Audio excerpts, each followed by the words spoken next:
ఇక్కడ ఒక అంశం వేణుగారు ఒకే మాట. ఇప్పుడు విశాఖ జిల్లాకు వస్తున్నారండి, ఉమ్మడి విశాఖ జిల్లాకు వస్తున్నారు ప్రధానమంత్రి. విశాఖ జిల్లాలోనే అతిపెద్ద సమస్య ఉంది. రేపు దాని మీద మీ కూటమి మాత్రం ఇబ్బందికరమైనటువంటి పరిస్థితుల్లోనే ఉంది ఈ విషయంలో. అందులో ఎలాంటి రెండు అభిప్రాయానికైతే తావులేదండి. ఇక్కడ వైఎస్ఆర్ కాంగ్రెస్ పార్టీ మీకు ఏకైక విపక్షం ఉంది, వైఎస్ఆర్ కాంగ్రెస్ పార్టీ వాళ్ళైతే ఎదురు చూస్తూ ఉన్నారు అంశం సమయం కోసం. ప్రధానమంత్రి ఏం చెప్పకుండా ఉంటే ఏం చేద్దామనే వ్యూహంలో ఆలోచనలు వాళ్ళు ఉన్నారు. ఆల్రెడీ ఈ రోజు నుంచి వాళ్ళు క్వశ్చనింగ్ మొదలు పెట్టేశారు. మరి ఈ తరుణం లోపల మీరు ఏం చేయబోతున్నారు? మీ అధినాయకుడు ఆలోచన ఏంటి? మరి జగన్ మాత్రం చాలాసార్లు వెళ్ళి ఈ విషయంలో మొరపెట్టుకొని వచ్చారని చెప్పేసి నాగమల్లేశ్వర్ గారు చెప్తా ఉన్నారు. మీ అభిప్రాయం ఏంటి? విశాఖ స్టీల్ గురించి గతంలో కూడా మేము చాలా సార్లు చెప్పినాం.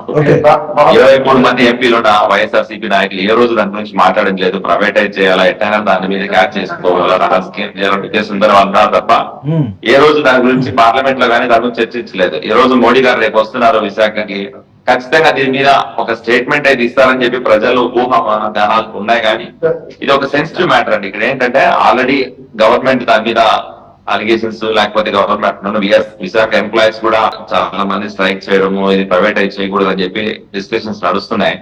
దానిలో భాగంగా ఇదేంటంటే ఖచ్చితంగా ప్రైవేటైజ్ చేయకూడదు అనేది తెలుగుదేశం పార్టీ కట్టుబడి ఉంది. ఎందుకంటే విశాఖ స్టీల్ మీద కొన్ని వేల కుటుంబాలు ఈ రోజు విశాఖపట్నంలో ఉన్నాయి.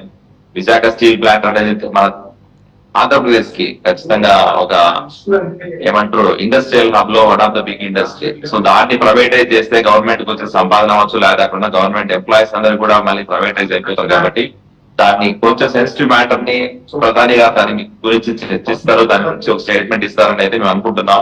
అలాగే మా బాబు గారు చంద్రబాబు నాయుడు గారు క్లియర్ గా చెప్పారు గతంలో కూడా విశాఖ స్టీల్ అనేది కొన్ని వేల కుటుంబాల మీద ఎఫెక్ట్ చూపిస్తుంది. కాబట్టి దాన్ని ఖచ్చితంగా ప్రైవేటైజ్ చేయకుండా దాన్ని గవర్నమెంట్ లానే కంటిన్యూ చేసి అన్ని వసతులు కల్పిస్తారని వేణుగోపాల్ గారు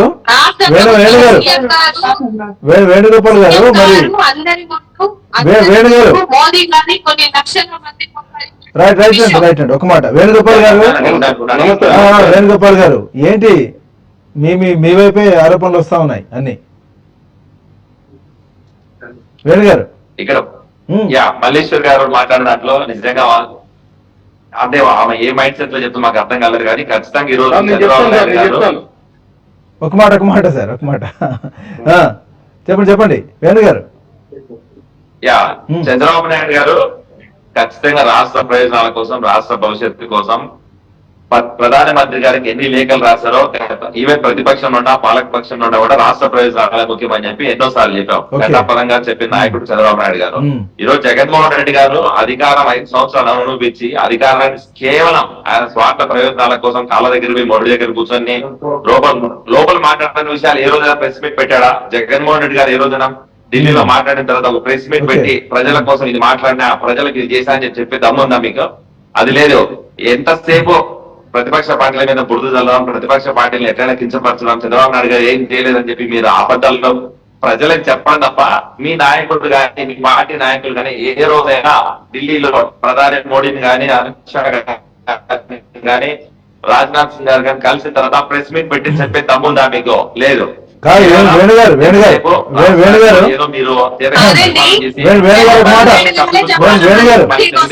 మీద చంద్రబాబు నాయుడు గారు చెప్పాలి.